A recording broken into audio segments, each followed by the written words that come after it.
السلام علیکم ورحمۃ اللہ وبرکاتہ۔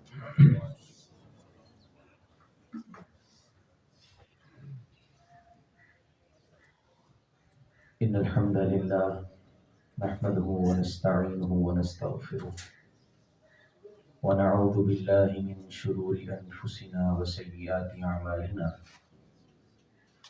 من يهده الله فلا مضل له ومن يضلل فلا هادي له واشهد ان لا اله الا الله وحده لا شريك له واشهد ان محمدا عبده ورسوله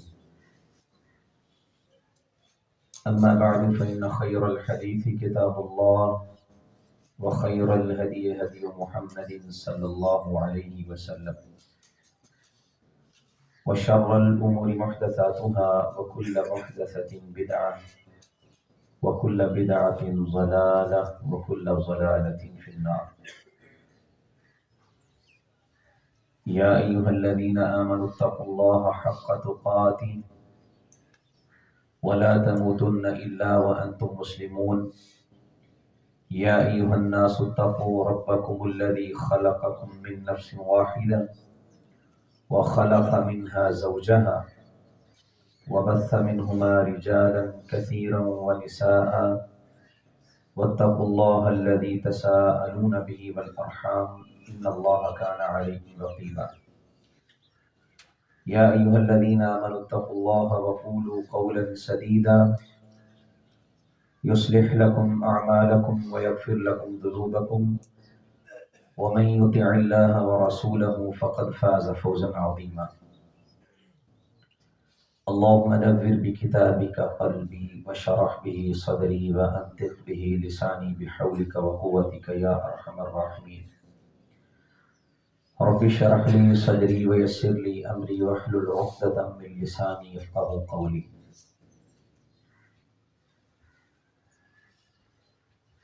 لائق احترام محترم معزز سامعین، دور حاضر میں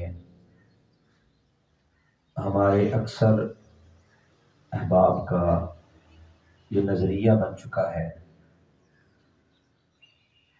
کہ جو چیز کثرت رکھتی ہے، جو زیادہ ہوتی ہے، جس کی مقدار زیادہ ہوتی ہے وہ اچھی ہے۔ کئی لوگ ایسے ہیں جو اسی بات کو بیان کر کے کہ جی ہمارے ساتھ تو لوگ بڑے، ہمارے ساتھ تو اس عمل میں کئی لوگ شریک ہیں، تو کیا سارے غلط کر رہے ہیں؟ یعنی وہ مقدار زیادہ ہے تو اس کو سب کچھ سمجھ لیتے ہیں، لیکن جو اصل اس کی حقیقت ہوتی ہے، جو اس چیز کا معیار ہوتا ہے، اس پر توجہ نہیں دی جاتی۔ اور اسی چکر میں ہمارے ہاں بدعات نے رواج پکڑا ہے۔ زیادہ سے زیادہ کام ہونے چاہیے، زیادہ کے چکر میں، مقدار کے چکر میں اور معیار کا خیال نہ رکھنے کی وجہ سے ہمارا معاشرہ، یہ امت مسلمہ، ہمارے ہاں بدعات کو رواج ملا۔ فلاں یہ بھی کرتے ہیں، ہم تو یہ بھی کرتے ہیں، یہ بھی کرتے ہیں، تم کیا کرتے ہو؟ بس نماز روزے۔ ہمارے پاس تو اتنے اعمال ہیں، مقدار کو جو ہے نا وہ بیان کیا جاتا ہے، اتنا کچھ ہم کرتے ہیں، اور کچھ لوگ کچھ بھی نہیں کرتے، وہ تو صرف نماز روزے کی حد تک ہی رہتے ہیں۔ قرآن مجید کو اگر پڑھا جائے اور نبی کائنات صلی اللہ علیہ وسلم کی سنت سے جو ہمیں سبق ملتا ہے، وہ قطعاً ایسا نہیں ہے کہ اللہ رب العزت زیادہ عمل کو پسند کرتا ہے، بلکہ اللہ کے ہاں فیصلہ ہوتا ہے معیار پہ۔ ہاں اگر معیاری ہے، پھر اس میں زیادتی ہوگی تو وہ قابل تحسین ہے، وہ قابل تعریف ہے، وہ اللہ کو پسند ہے۔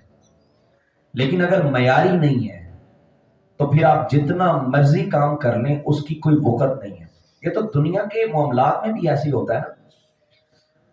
آپ جب امتحان میں بیٹھتے ہیں، اگر آپ کو ایک سوال آیا ہے، ایک صفحے کا مضمون لکھنا، آپ 4 صفحے لکھتے ہیں، لیکن جو اصل بات ہے وہ بیان نہ کی جائے تو اس کے نمبر ہی نہیں ملنے، کیونکہ جو اس کا معیار تھا وہ تو بیان ہی نہیں کیا گیا. وہ جیسے کسی نے بات تو مزے کا خیر سی ہے، قائد اعظم پہ کاج مضمون لکھے ہیں، تو بچے نے لکھا قائد اعظم جب پیدا ہوئے تھے چھوٹے سے تھے، پھر وہ بڑے ہو گئے. یہ اس کا مطلب نہیں ہے، بلکہ ان کی زندگی کے بارے پوچھا گیا ہے. اگر وہ بات اصل نہیں لکھ سکا، کچھ بھی نہیں. اس کو ہم بھی نہیں مانتے. آپ کسی کو اپنے پاس کام پہ رکھتے ہیں اور اسے کام کوئی دے دیا جائے، یہ کام کرنا ہے، لیکن وہ سارا دن کوئی اور کام کرتا رہے کہ میں نے بڑی محنت کی ہے، تھک گیا ہوں، پسینے سے شرابور ہو گیا، دیکھیں میں نے محنت کی، لیکن جو کام دیا تھا وہ نہیں کیا. بھائی اصل کام تو کیا ہی نہیں ہے. تم نے محنت تو کر لی، سب کچھ کیا، لیکن ہمارا کام تو کیا نہیں. اب پھر کون سی مزدوری مانگنے آئے ہو؟ اب کس بات کا صلہ مانگ رہے ہو جبکہ تم نے جو کام دیا تھا وہ تو کیا نہیں، دوسرے تیسرے ضرور کر دیے. تو معیاری کام ہونا وہ اچھا ہوتا ہے، وہ اہم ہوتا ہے، وہ اللہ کے ہاں قابل قبول ہوتا ہے. کثرت معیار کبھی نہیں رکھا اللہ.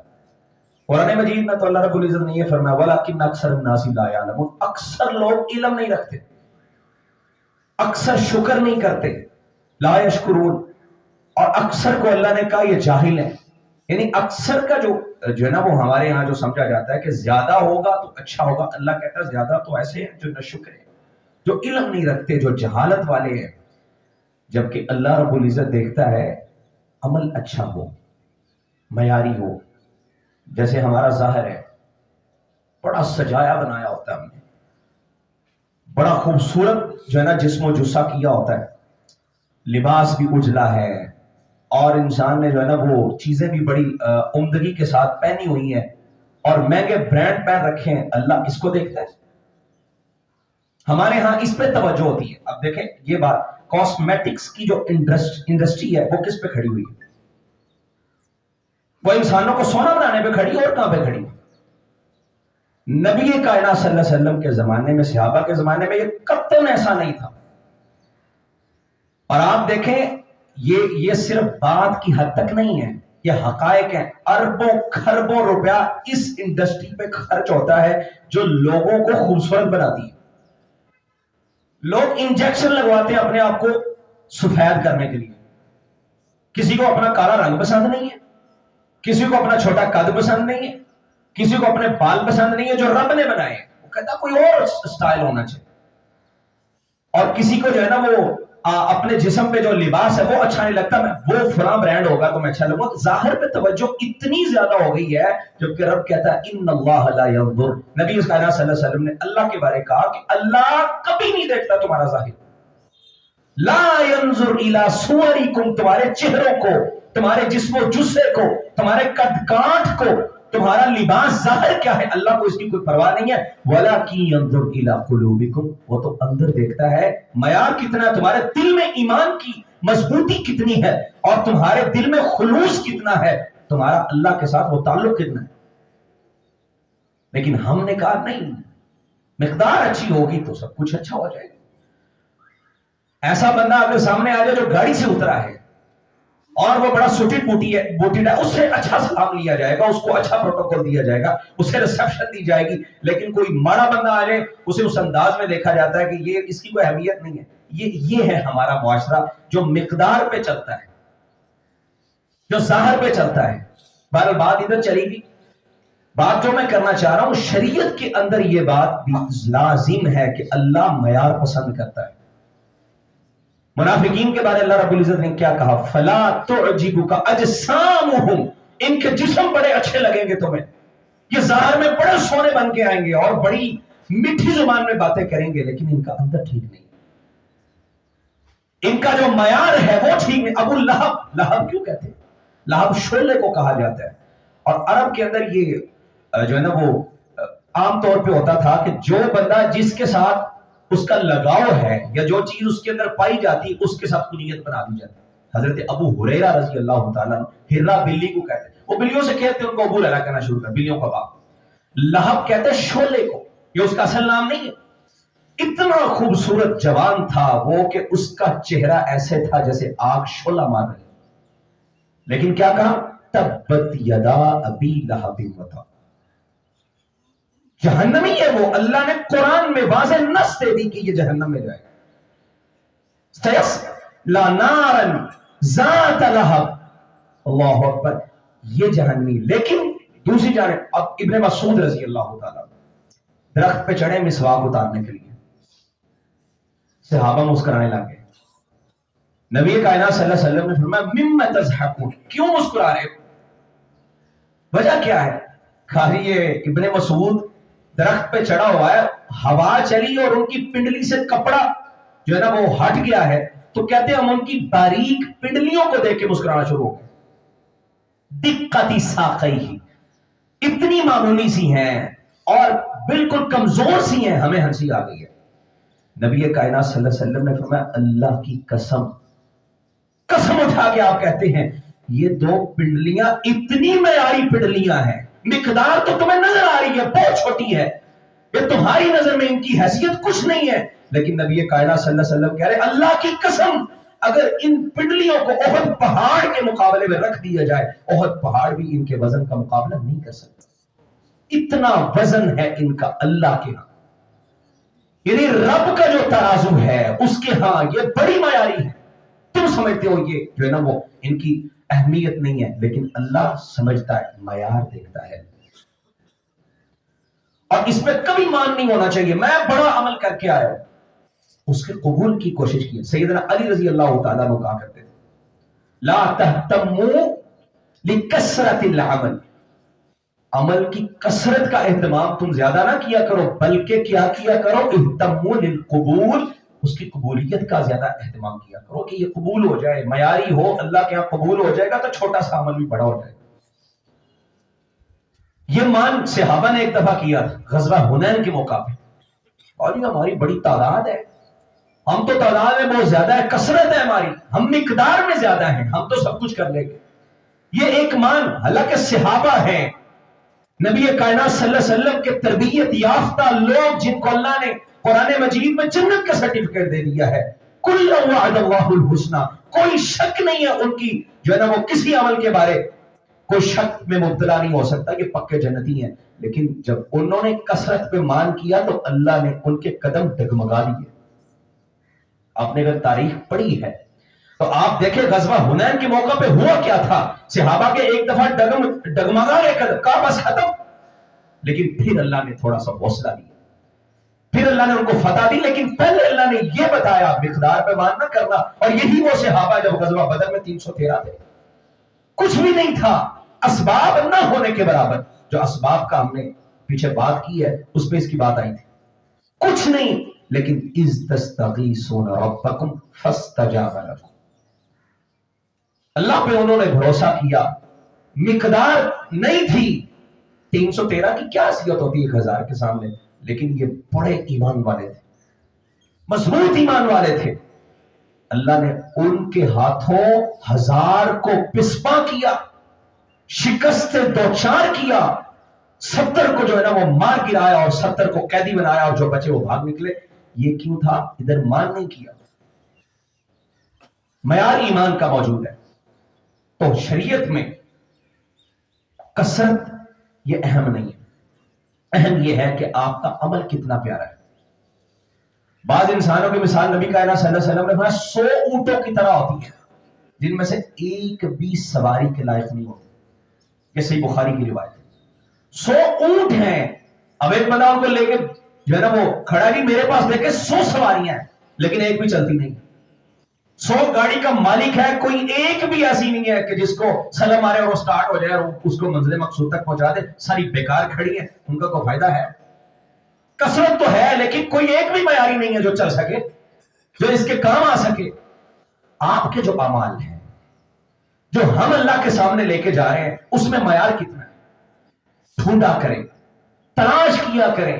سب سے بڑی توجہ آپ کی اس بات پہ ہونی چاہیے میرے اعمال میں معیار ہے کہ نہیں ہے، میری نماز معیاری ہے کہ نہیں ہے، میں کتنا نماز کا اہتمام کرتا ہوں کہ وہ قبول ہو جائے، اس میں خشوع و خضوع ہے، نماز میں کون سی خطائیں ہیں جو میرے سے سرزد ہو جاتی ہیں جس سے میری نماز کا معیار خراب ہو سکتا ہے. کیا کبھی اس بات پہ غور کیا؟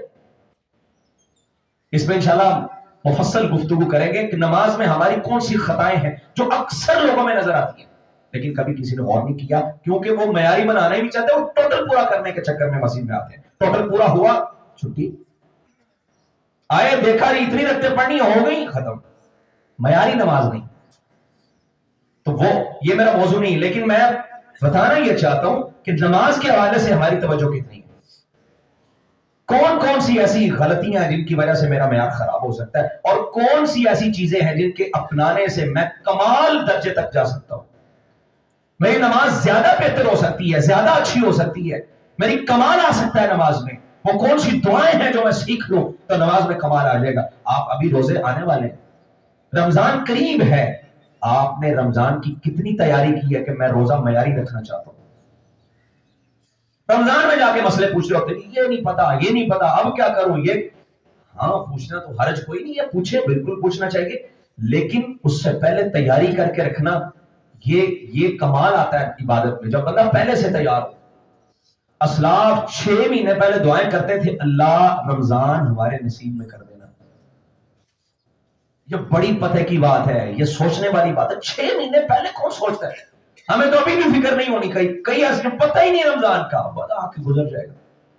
6 مہینے پہلے دعائیں کر رہے ہیں، اللہ رمضان تک پہنچا دینا، کہیں رمضان کی جو برکتیں ہیں، جو اس کی لذتیں، ان سے محروم نہ رہ جائیں. ہم نے اگر تیاری کی ہو، ابھی سے شروع کر دیا، کچھ نہ کچھ سیکھنا شروع کریں. میں نے رمضان کو معیاری بنا، اچھا رمضان گزارنا. میرا روزہ معیاری روزہ ہونا چاہیے جو اللہ کو بڑا قبول ہے. اس کے بارے رب یہ کہتا ہے تم اس کا اجر نہ لکھو. ساری عبادات کا اجر فرشتے لکھ رہے ہیں، لیکن اللہ کہتا ہے الصوم لی وانا اجزی بہ. اس کا اجر تم نہیں لکھ سکتے، یہ میرے ذمے ہے، میں اس کو اجر خود ہی دے دوں. وہ روزہ کون سا روزہ ہے جو معیاری ہو. اب زکات ادا کرتے ہیں، کئی لوگ ایسے ہیں مال کا حساب تک نہیں کیا کبھی، نکات نکالنے کی فکر ہی نہیں ہے، اور اگر کوئی ہے فکر تو پتہ نہیں ہے کیسے نکالنی ہے. اور کئیوں نے تو ہیلے کر لیے. بہرحال اس کو بھی معیاری نہیں بنایا. صدقہ و خیرات کرنا ہے، وہ میرا معیاری ہونا چاہیے، اس کو بھی معیاری نہیں بنا. حج پہ جانا ہے، عمرہ کرنا ہے، یہ جتنی عبادات کی اقسام ہیں، قرآن مجید کی تلاوت ہے، کیا معیاری ہے؟ یا کثرت پہ ہی ہے؟ کچھ لوگ شبینہ پڑھنا جی، رات ساری قرآن پڑھنا، 10 پارے پڑھ لیے، اور قرآن پڑھتے جا رہے. معیاری کون سا قرآن ہے؟ جس میں تجوید کا لحاظ بھی ہے، جس میں فہم بھی ہے، تدبر بھی ہے، جس میں گہرائی میں بھی اترا جا رہا ہے، جس کے ترجمے کا پتہ چل رہا ہے، وہ اصل قرآن مجید کی تلاوت ہے. یہ کیا آپ کہیں میں نے اتنا قرآن پڑھ لیا، پیدا کیا؟ ایک بندہ کہ میری لائبریری میں 10 کتابیں پڑھی ہیں، 100 کتابیں پڑھی ہیں، میں نے 100 کی 100 پڑھی ہیں. اچھا فلاں کتاب میں کیا لکھا ہے؟ کبھی غور ہی نہیں کیا، مجھے پتہ نہیں اس میں لکھا کیا ہے، میں سمجھا نہیں ہوں، لیکن پڑھ لی. اب کہیں گے یہ تو بندہ ہی پاگل ہے، یا ہمیں پاگل بنا رہا ہے کہ بھائی پڑھنے کا مطلب یہ آپ کو پتا ہو. میں جو بات کرنا چاہ رہا ہوں، کیا قرآن مجید کی تلاوت معیاری ہے ہماری؟ کتنا وہ معیار ہے ہمارے قرآن پڑھنے کہ میں پڑھتا ہوں تو مجھے سمجھ بھی آ رہی ہوتی ہے، اور اس کے الفاظ کی ادائیگی بھی میں صحیح کر رہا ہوتا ہوں. ادھر بہانے، ادھر سو جو ہے نا وہ باتیں، ٹائم ہی نہیں، وقت ہی نہیں ہے، اور دنیا سیکھنے کے لیے سارا کچھ قربان کر دیا جاتا ہے. ادھر زبان موٹی ہو گئی ہے، دوسری طرف بڑی چتر چتر چلتی ہے، سب کچھ ہوتا ہے، لیکن یہاں نہیں جی، اب کیوں پڑھا جاتا، عمر بڑی ہوگی. معیار کی فکر نہیں ہے، مقدار کے پیچھے بھاگتے. کئی لوگ ایسے مسجد میں ہیں جی ہمیں قرآن مجید چاہیے. ہمارے استاد ہیں، وہ کہتے ہیں میرے پاس آگے، تو میں نے کہا جی اذکار بھی لے جائیں. کہا قرآن لے کے کیوں جا رہے ہیں؟ ہمارے پاس صبح شام کے اذکار بھی ہیں، نمازوں کے اذکار بھی، وہ بھی دے دیتے ہیں آپ. بندہ شرمندہ ہو گیا کہ یار ایک بات ہے کرنے والی، یہ معیاری چیزیں نہیں ہیں. ہم بھی جب حفظ کیا کرتے تھے ہمارے پاس لوگ آتے تھے، اچھا جی قاری صاحب پوچھتے بتاؤ آپ نے کتنے پارے پڑھے ایک دن میں؟ تو روٹین میں ہم کبھی 2-4 پڑھ لیا کرتے تھے. سبق سنانا ہے، پھر سب کی ہے، پھر منزل ہے، کسی نے کہنا 4، کسی نے کہنا 5، وہ لکھتے جا رہے. اینڈ پہ اکٹھے ہو گئے سارے، ان کو جمع کیا، 30 پہ تقسیم کیا، اتنے قرآن بن گئے. یہ قرآن فلاں کو دے دو، یہ کوئی طریقہ کار ہے؟ یہ مذاق ہے شریعت؟ یہ کچھ سمجھ آنے والی بات ہے؟ وہ بندہ یہاں کوئی محنت اور کر رہا ہے، اور اینڈ پہ مزدوری دینے کے وقت کسی اور کو پکڑا دے. الیاس صاحب کہہ رہی ہے فلاں آ گیا، اس کو دے دو. بھائی ساری اینٹیں تو میں نے لگائی ہیں، دھوپ میں کھڑا رہا ہوں، میں کھپ گیا اور تو آپ نے اس کو پکڑا دیا. یہ انصاف ہے؟ تو یہ کیا بات ہوئی کہ بندہ کہہ رہی قرآن مجید آج میں نے اتنے پڑھے فلاں کو دے دو، چلو جی اتنے قرآن ہو گئے، زندگی میں اس نے کبھی قرآن نہیں کھولا، اب اس کے بیٹے اس کی اولاد کو فکر پڑ گئی ہے اب اپنے ابے کو قرآن بخشوانے ہیں۔ یہ سفید جھوٹ ہے جو یہ کہتا ہے کہ اتنے قرآن اس کو پہنچ جائیں گے، جس نے کبھی زندگی میں فکر اس بات کی نہیں کہ پیچھے سے نمازیں پڑھوائی جا رہی ہیں۔ یہ معیاری نہیں ہے، یہ مقدار ہے، بس نظر آ رہا آپ کو کہ بہت اچھا ہے، لیکن جب رب کے سامنے جانا ہے نا تو یہ اس کی کوئی وقت نہیں ہونی۔ ہمیں یہ لگ رہا ہے کہ یہ دیکھیں جی نمازیں بھی پڑھوائی جا رہی ہیں، ایسے ایسے لوگ نکل آئے نام نہاد مسلمان اور مفتی جو کہتے ہیں تمہاری نمازیں ہم پڑھ دیں گے۔ کتنی ذمہ ہے جی؟ ایک نماز کا اتنا فدیہ دے دو۔ اللہ اکبر۔ نبی کائنات صلی اللہ علیہ وسلم آخری دن ہے، قریب المرگ ہے، آپ کہتے ہیں مسجد میں لے کے چلو، سیدنا علی رضی اللہ تعالیٰ عنہ اور غالباً سیدنا عباس وہ لے کے جا رہے ہیں اللہ کے رسول کی، یوں قدم کھسٹتے جا رہے ہیں، آپ قدم اٹھا نہیں سکتے، لیکن مسجد میں گئے کہ آپ سے بڑا کوئی دنیا کا متقی ہو سکتا ہے؟ آپ نے یہ نہیں کہا چلو میرا کو فدیہ شدیہ دے دینا۔ بہرحال بات لمبی نہ ہو جائے، میں اپنی بات تک رہتا ہوں، مقدار کو نہ دیکھیں، اصل معیار اپنائیں۔ حضرت ابن عباس رضی اللہ تعالیٰ، ایک شخص کو دیکھا وہ قرآن مجید ساری رات اس نے پڑھی، صبح کہا جی کتنا قرآن پڑھا ہے؟ کہتا میں نے 10 پارے پڑھے۔ کہتے سمجھ آیا؟ کہتا نہیں۔ کہتے ہیں اگر میں ایک آیت پڑھ لوں سمجھ کے فہم کے ساتھ اور تم پوری رات میں 10 پاروں کی بجائے 10 قرآن پڑھ لو تو تمہارے 10 قرآن پڑھنے سے میری ایک آیت بہتر ہوگی، کیونکہ میں نے اس کو معیاری بنایا ہے۔ صرف مقدار پہ توجہ نہیں دی، اس کے معیار کو دیکھا ہے۔ جو کام ہونا چاہیے تھا، جس کی ضرورت ہے، جو اللہ کے ہاں قابل قبول ہے، میں نے وہ کام کیا۔ اب وہ کام لمبے چوڑے لسٹیں نہیں ہے، یہ اتنے کام کر لیے، تھوڑے سے ہیں لیکن تھوڑے بھی اللہ کے ہاں بڑے محبوب ہے۔ نبی کائنات صلی اللہ علیہ وسلم نے فرمایا کئی لوگ ایسے بھی اللہ کے سامنے پیش ہوں گے، تہامہ پہاڑ کے برابر نیکیاں لے کے آئیں گے اللہ کے سامنے، تہامہ پہاڑ کے برابر۔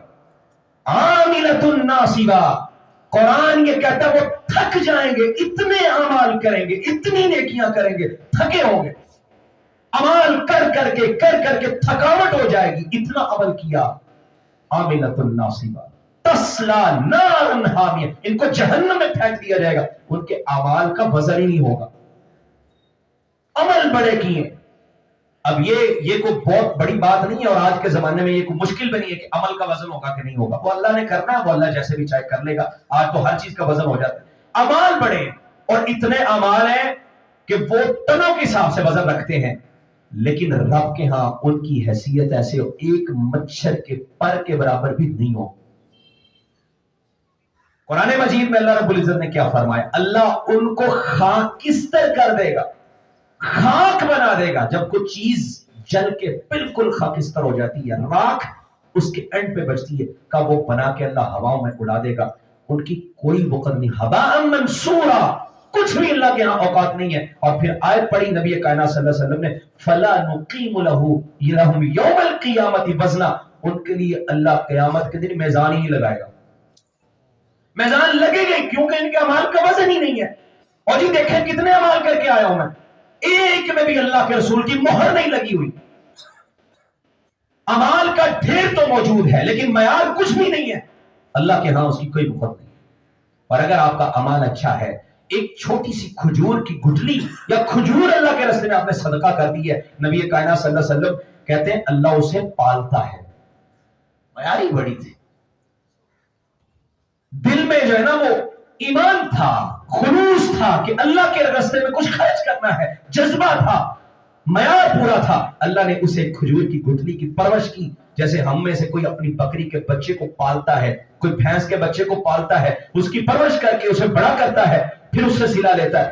اللہ کے رسول فرماتے ہیں اللہ پالتا ہے، اتنی پرورش کرتا ہے وہ پہاڑوں کے جیسی ہو جاتی ہے۔ ایک کھجور اتنی سی گٹھلی تھی لیکن وہ پہاڑ کے برابر ہو گئی، اللہ نے اس کو اتنا بڑھا دیا کیونکہ وہ معیار والی تھی،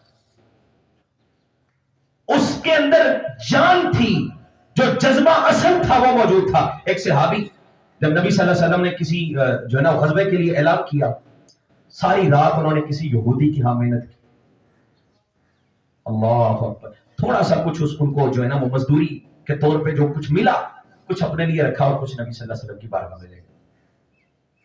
تو لوگوں نے باتیں کی, کسی نے یہ کیا, اللہ کے رسول اتنا خوش ہوئے جو اس کی چھوٹی سی رقم تھی نا, جو سمجھے کہ سونے کا ڈھیر لگا ہوا ہے یا پیسوں کا ڈھیر لگا ہوا ہے, اور ایک بندہ آئے وہ کہ جی یہ میری چھوٹی سی ایک چیز شامل کر رہے, ایک جو ہے نا وہ 2-4 روٹیاں جس رقم سے آنی ہے, 5-10 روپے, اللہ کے رسول نے اسے پکڑا اور اس کی چوٹی پہ رکھ دیا. آپ نے فرمایا یہ اللہ کو بڑا پسند ہے, اس کا معیار بڑا کمال کیا ہے, ساری رات اللہ کے لیے محنت کی ہے کہ میں رب کے راستے میں خرچ کروں. تو کوئی بھی عمل ہے اگر وہ اچھا ہے, معیاری ہے, تو پھر اللہ کے ہاں قابل قبول ہے. اگر آپ کہیں جی مقدار بہت زیادہ ہے, ابھی شبان آ گئے, شبان کی اب پیچھے اب شب برات ہے, پیچھے بھی گزر گئے دن, معراج کا دن گزر گیا, پتہ نہیں کیا کچھ یہ مقدار ہے.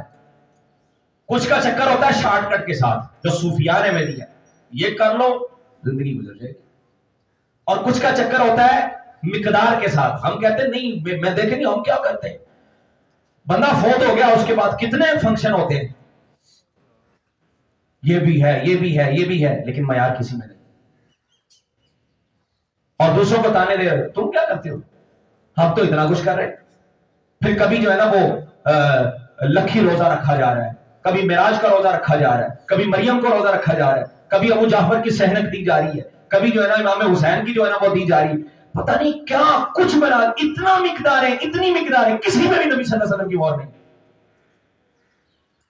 شبان آئے گا, لوگ روزہ رکھتے ہیں 15ویں شبان کا, یقین جانے یہ ایسے لوگ ہیں, میں آپ کو یقین سے کہتا ہوں میں نے ایسے لوگوں کو دیکھا جو رمضان کے روزے کی بالکل پرواہ نہیں کرتے, شبان کا کبھی نہیں چھوڑتے.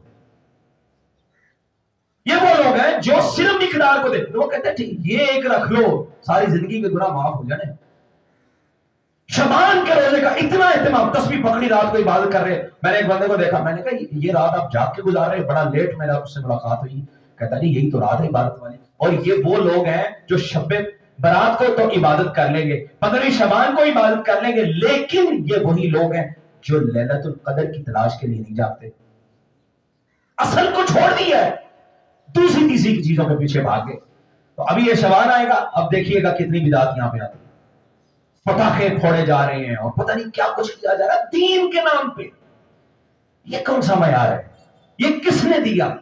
نہ نبی صلی اللہ علیہ وسلم نے دیا, نہ جو ہے صحابہ کو آپ نے سکھایا, نہ صحابہ نے ہمیں ہمارے تک پہنچایا, یہ ہم نے خود سے ایجاد کیا. 448 ہجری میں یہ کام ہوا کہ 15ویں شبان کی رات کو ایک نماز کا اہتمام کیا, اور یہ نماز کب پڑھی گئی؟ بیت المقدس میں. کہاں پڑھی؟ بیت المقدس میں.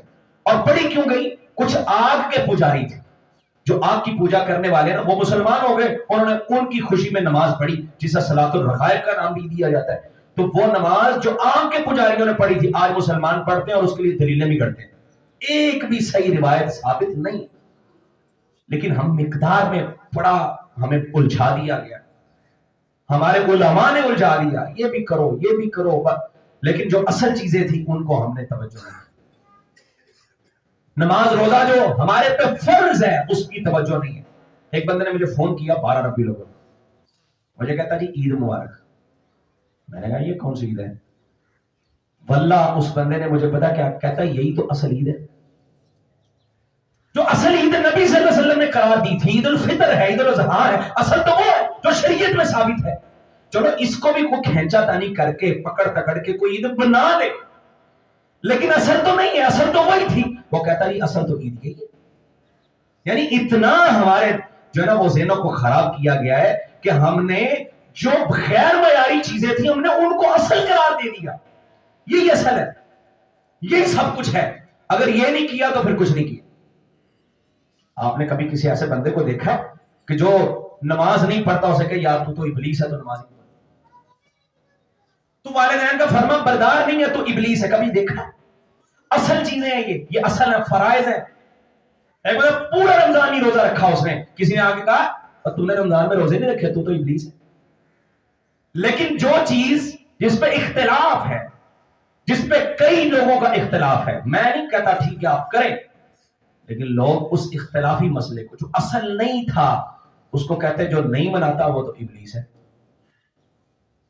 نہیں, ہمارا چکر کیا ہے, ہم نے معیار کو سمجھا ہی نہیں, دیکھا ہی نہیں. ہماری نماز، روزہ، تلاوت، قرآن، سب کچھ ہم نے غیر معیاری رکھا ہوا ہے. کہتے ٹھیک ہے چل ہی رہا نا.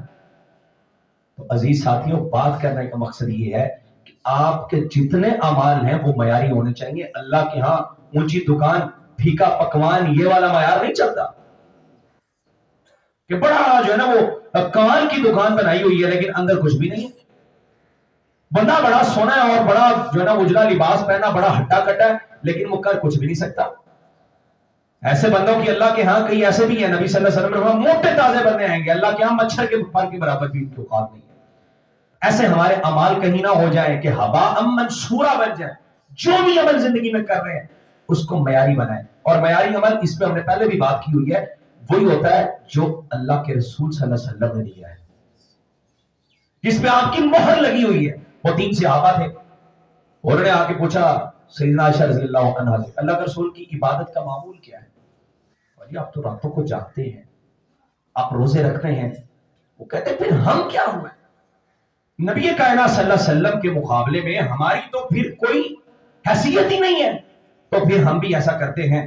آج کے بعد ہم نے وہ حدیث آپ نے کئی دفعہ سنی ہے، ایک نے کہا میں روزے رکھوں گا، ایک نے کہا میں شادی نہیں کروں گا، ایک نے کہا میں ساری رات قیام کروں گا. اللہ کے رسول صلی اللہ علیہ وسلم نے فرمایا کہا ایسے ہی ہے؟ کہا جی ایسے کہا ہے ہم نے. آپ نے فرمایا یہ معیاری عمل نہیں ہے. فمن رغب عن سنتی فلیس منی، جس نے میری سنت سے اعراض کر لیا، جو میری سنت سے منہ موڑ لیتا ہے، کہا اس کا میرے ساتھ کوئی تعلق نہیں. یہ تعلق کیوں نہیں ہے؟ نبی صلی اللہ علیہ وسلم کہتے ہیں جو میرے طریقے پہ نہیں ہے اس کا میرے سے کوئی تعلق نہیں ہے. جس کام پہ میری مہر نہیں لگی ہوئی وہ کام کرنا نبی صلی اللہ علیہ وسلم سے ناتا توڑنے والی بات. آپ نے اعلان کیا، فرمایا الیوم اکملت لکم دینکم، اور میرے صحابہ بتاؤ میں نے پورا دین پہنچا دیا، آج کے دن مکمل ہو گیا دین. صحابہ نے کہا جی مکمل پہنچا دیا، کوئی کمی نہیں کی، کوئی زیادتی نہیں کی، جتنا دین تھا آپ نے سارا ہمیں دے دیا ہے. لیکن ہم کہتے ہیں نہیں نہیں نہیں نہیں، نبی صلی اللہ علیہ وسلم سے کچھ رہ گیا تھا، نعوذ باللہ من ذالک، یہ بھی کرو یہ بھی کرو یہ بھی کرو، حالانکہ اللہ کے رسول نے وہ نہیں سکھایا. تو یہ معیاری عمل نہیں ہے. نبی صلی اللہ علیہ وسلم تو دے گئے دین، صحابہ نے کہا مکمل ہو گیا، لیکن ہم کہتے ہیں نہیں اس میں یہ کمی ہے، یہ کام اچھا ہی تو ہے لیکن اچھا تو تب ہوگا نا جب وہ معیاری ہوگا. اچھا تو تب ہوگا نا جب اس کے اندر جان ہوگی، جب اس کے اندر اسپرٹ وہ ہوگی جو اللہ کو مطلوب ہے، جو اللہ چاہتا ہے. تو اللہ ہمیں اعمال کو معیاری کرنے کی توفیق عطا فرمائے. جو اصل اللہ کے ہاں معیار ہے اللہ وہ اپنانے کی توفیق دے. تو یہ جو دن آتے، کوئی جو ہے نا وہ محب بنتا ہے ربیع الاول میں جا کے، کوئی رجب میں آ کے کنڈے شروع کر دیتا ہے، کوئی جو ہے نا وہ شعبان میں آ کے عبادات شروع کر دیتا ہے. تو یہ بھی مسلمانی نہیں ہے، یہ بھی کوئی معیاری طریقہ کار نہیں ہے کہ آپ سیزنل مسلمان ہو جائیں. کسی سیزن میں کوئی محب جاگ جاتا ہے، کسی سیزن میں محرم میں کوئی جاگ جاتا ہے، ربیع الاول میں کوئی جاگ جاتا ہے. یہ مسلمانی نہیں ہے، یہ معیاری مسلمانی نہیں. آپ ہر وقت، پورا سال، ہر مہینہ، ہر دن، ہر ہفتے، آپ کا ایک ایک لمحہ وہ سارا معیاری ہونا چاہیے، وہ سارا بندگی میں گزرنا چاہیے. اور ہمارا تو اللہ نے جو رکھا ہے معیار وہ تو دوسروں سے ہے ہی الگ. بس بات ختم ہونے لگی ہے. اللہ نے جتنی مخلوقات کو پیدا کی ساری عبادت کر رہی ہیں. یہ آپ کے سامنے جو درخت ان کی کونپلیں جھکی ہوئی ہیں، یہ جو درخت کھڑے ہوئے ہیں، زمین کے نیچے جتنی تہیں ہیں یا کچھ چھوٹے چھوٹے ذرات ہے، ریت ہے، کچھ بھی ہے، اللہ نے ان کو اپنے تابع کیا ہوا ہے. وہ ہمیشہ اللہ کی عبادت میں ہے. ان کو اللہ نے صاحب اختیار نہیں بنایا لیکن اللہ نے ہمیں صاحب اختیار کیا. وہ ساری عبادت کر رہے ہیں، فرشتے بھی عبادت کر رہے ہیں، لیکن اللہ کہتا ہے تمہیں اختیار دیا ہے، اب اس اختیار کو استعمال کر کے تم معیاری عمل لے کے آؤ گے تو ان فرشتوں سے بھی بڑھ کے تمہاری شان ہو جائے گی. اور اللہ نے قرآن میں یہ کہا ہے کہ اس لیے تمہیں جو ہے نا پیدا کیا، ایکم احسن عملا. یہ نہیں کہا کہ تم میں اکثر عملا، اکثر عمل کون کرتا، زیادہ عمل کس کا ہے، یہ کہا احسن عمل کس کا ہے. عمل کا عمدگی کس کے اندر پائی جاتی ہے؟ ایک ہی صف میں 2 بندے نماز پڑھ رہے ہیں، ایک نے 4 رکعتیں پڑھی ہیں، ایک نے 2 پڑھی ہیں، لیکن ایک کی 4 رکعتیں وہی ہیں جو نبی صلی اللہ علیہ وسلم نے کہا کہ آتا ہے اور کمے کی طرح ٹھونگے لگا کے چلا جاتا ہے، اور ایک کی معیاری ہیں، یہ 2 رکھتے اس کی نجات کا سبب بن سکتی ہیں، اور اس کی 4 رکھتے اسے کچھ فائدہ نہیں دے. تو معیاری عمل کریں. اللہ رب العزت ہمارے اعمال کو معیاری بنائے.